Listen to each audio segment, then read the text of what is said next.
for your stretches. I will say a word, and then the three of you need to give a one or a pithy response to the word. Are you ready? I feel like I'm being set up.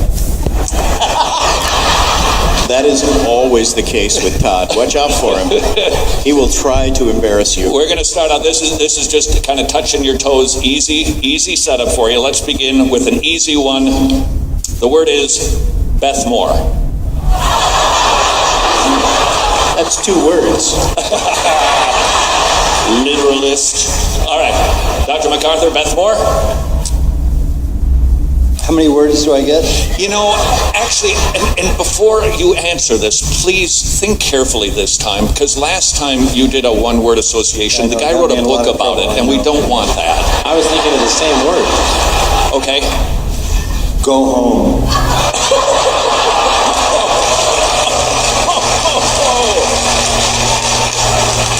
Well, I see we're warmed up. Why dilly-dally? There's no case that can be made biblically for a woman preacher. Period. Paragraph. End of discussion.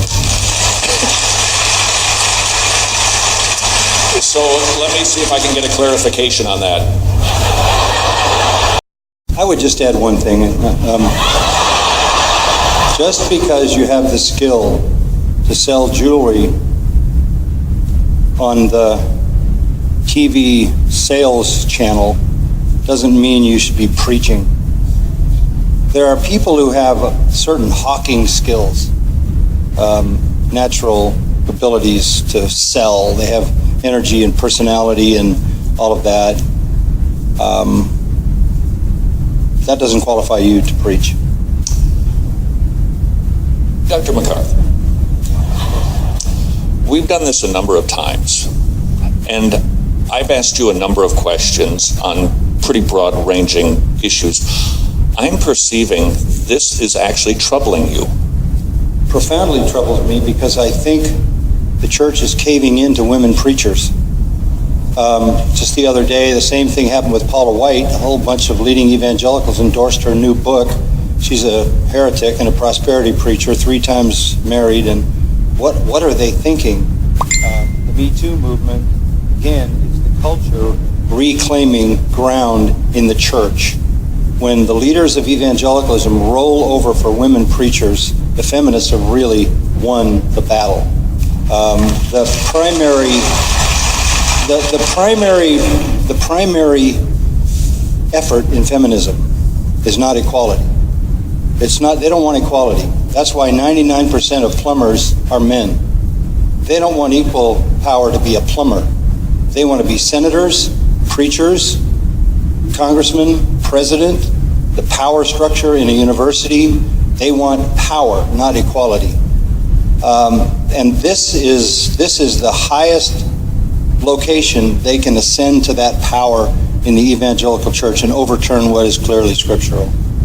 So I think this is feminism gone to church. This is why we can't let the culture exegete the Bible. And I need to add a footnote. When the Southern Baptists met in June, and they passed Resolution 9, and they said intersectionality and critical theory are useful tools in interpreting the Bible, that was a watershed moment for that entire movement. Because if the culture has the right to interpret the Bible, they will interpret the Bible, and liberalism will take over. And this is an evidence that they are allowing the culture to interpret the scripture. A couple weeks after that, there was a panel discussion of Southern Baptist leaders who said there should never be another translation committee without a Latino, an African American, and a woman on it. Translation of the Bible? How about somebody who knows Greek and Hebrew? So, I mean, this is not a minor issue. When you literally overturn the clear teaching of Scripture to empower people who want power, you have given up biblical authority. This is not a small issue. People would say, no, that it's not our intention specifically after the convention of the Southern Baptist Convention. This is not about egalitarianism. This is maybe perhaps a soft complementarianism. First of all, is there such a thing as soft complementarianism? Well, I don't know about terms. I just know women are not allowed to preach. All right. Do you think that that is the direction that the SBC is headed in? Oh, it's more than the direction. It was a plunge, headlong. But it's not just that. You can see it in other things that they're tolerant of. I guess in some ways it's remarkable they lasted as long as they did when all the other denominations have been gone 30, 40, 50, 60 years ago. And they held on to inerrancy and they held on to a legitimate hermeneutic. But when you decide that the culture can interpret the scripture and you need cultural cues to translate the Bible, the horse is out of the barn. Do you believe that on that issue, can the horse be returned at the barn? It's not likely because that is the result of a democratic decision. They voted on that, right? And the majority voted that external cultural cues are useful tools in interpreting the Bible.